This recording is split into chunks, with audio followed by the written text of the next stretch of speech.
નમસ્કાર ખેડૂત મિત્રો, હજી સવારે હળવદ માર્કેટયાર્ડમાં અચાનક જ કપાસના ઢગલામાં લાગી ગયા.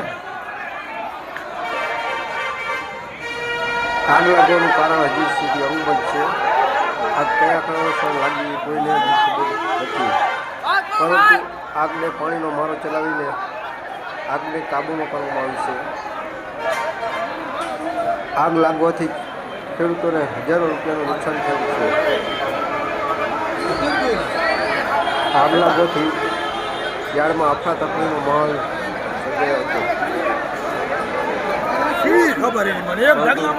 યાર્ડમાં ફાયર સેફ્ટીની સુવિધા હોવાથી તાત્કાલિક પાણીનો મારો ચલાવીને આગને કાબૂ કરવામાં આવી હતી.